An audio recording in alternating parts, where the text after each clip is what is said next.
miras para mí, moito me chica no ollo, teño moito que facer e non podo atender a todo. Ai la lelo, ai la lelo, ai la lelo, ai la lalo. Nesta cantiga popular aparece 3 veces a palabra moito, pero se a cantase un falante de Mazaricos ou de Tui ou de Ribadeo, seguramente empezaría dicindo: Moito miras para mí, moito me chica no ollo. Se fose da Gudiña, no leste de Ourense, ou de Candín, alá polos Ancares leoneses, diría: Moito miras para mí, moito me chica no ollo. Se andamos pola Fonsagrada ou por Navia de Suarna, non sería extraño oír: Moito miras para mí, moito me chica no ollo. Se miramos o mapa da distribución da maneira de pronunciar moito no galego, podemos ver que existe unha gran zona central de Galicia onde, para falarmos dunha cantidade grande, dicimos moito, que é a forma normativa.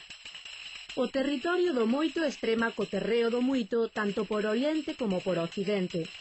E o territorio oriental do muito ainda ten incrustadas 2 pequenas zonas, a parcela do muto e a parcela do mutio.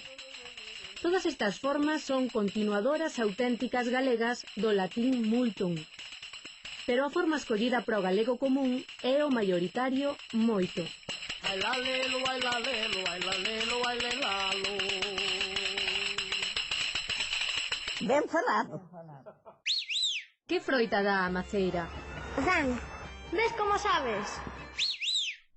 Mutio e muto, como viron, son formas do galego oriental. Aparecen nos refráns: mozos morren mutos, pero vello non queda ningún. Tamén aparecen nas cantigas: o meu marido foi ás Indias para aumentar o seu caudal. Trouxo muto que dicir, pero pouco que contar. Na Ribeira de Piquén e nos Ancares din mutio.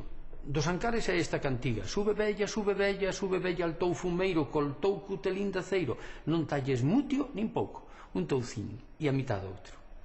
Galicia é grande e colorida. Moito, muito, muto, mutio. Abor.